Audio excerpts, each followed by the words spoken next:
आपका दोस्त आमिर विलायत और आप देख रहे हैं लर्न फॉर लाइफ। आज की कहानी एक ऐसे शख्स की कहानी है जो कि बहुत शरीफ और बहुत समझदार इंसान था। अल्लाह ताला की ज़ात ने उसे एक बेटी अता की थी और वो सब बहुत खुश बाश ज़िंदगी गुजार रहे थे। जब बच्ची थोड़ी बड़ी होने लगी तो उसके जो रिश्तेदार थे, बच्ची के मामू चाचू वगैरह, वो उसके रिश्ते के लिए घर आए। जब उसके वालिद ने ये मामला सुना तो उन्होंने कहा भी बच्ची छोटी है, जैसे ही बालिग होगी तो फिर इंशाल्लाह हम इस मामले पर गौर करेंगे। वो जो बच्ची का बाप था वो बड़ा परेशान हुआ और कहने लगा कि ये जितने भी रिश्तेदार रिश्ता लेकर आए थे, एक उसके मामू थे, एक उसके चाचू थे, एक उसका ताया था, एक उसकी खाला थी, कि सारे करीबी रिश्तेदार हैं और मैं सबको रिश्ता देना चाहता हूँ। अल्लाह ने मुझे एक बेटी दी है। तो बड़ा परेशान होता है और अल्लाह के हजूर हाजिर होकर बहुत सारी दुआएं करता है कि अल्लाह मेरे साथ कुछ ऐसा अमल करके मैं इन सबको राजी रखूं। तो वो एक चादर लेता है। उसके घर में 3 जानवर होते हैं, एक बिल्ली, एक क्या नाम है कुतिया और एक गधी। उनके ऊपर चादर देता है और रब से दुआ करता है, या अल्लाह कुछ ऐसा वसीला बना दे कि ये भी लड़कियां बन जाए और मैं अपने तमाम रिश्तेदारों को राजी करूँ। वो तीनों भी लड़कियां बन जाती हैं। अब जब टाइम आता है तो वो चारों को रिश्तेदारों को जो है अपनी चारों बेटियों का एक एक बेटी का रिश्ता चारों घरों में कर देता है। एक खाला के घर, एक मामू के घर, एक चाचा के घर और एक ताया के घर।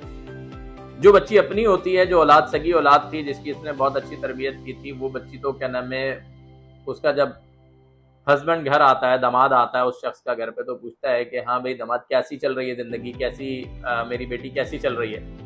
तो उसका दामाद कहता है कि जी मैं बहुत खुश हूँ, बहुत राजी हूँ, आपने बहुत अच्छी तरबियत की है। मैं जब भी दुआ में हाथ उठाता हूँ तो मैं हमेशा आपको दुआएं देता हूँ कि आपने इतनी अच्छी बेटी की तरबियत की। उसके बाद दूसरा दामाद आता है, उससे पूछता है कि हाँ जी कैसी चल रही है जिंदगी। तो वो बोलता है कि मैं तो बहुत परेशान हूँ, जब से मेरी शादी हुई है।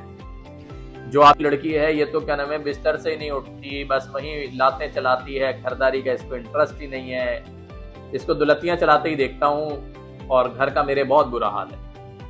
तीसरा दामाद आता है, उससे पूछता है कि हाँ जी आपकी ज़िंदगी में कैसी चल रही है।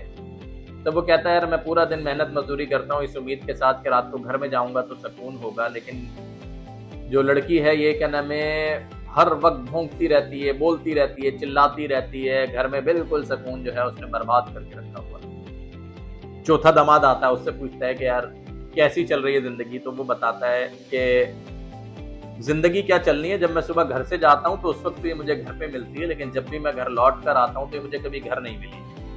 ये जब तक 7 घर घूम ना ले इलाके के तब तक इसको सुकून नहीं आता। ये जब तक घरों में किसी के आ जाना जाए इसकी जिंदगी में सुकून नहीं है। इसकी वजह से मैं बहुत परेशान हूँ। मॉरल ऑफ द स्टोरी ये है कि हम लोगों ने अपनी बहुत सारी खसलतें जो हैं वो जानवरों वाली कर ली हुई हैं।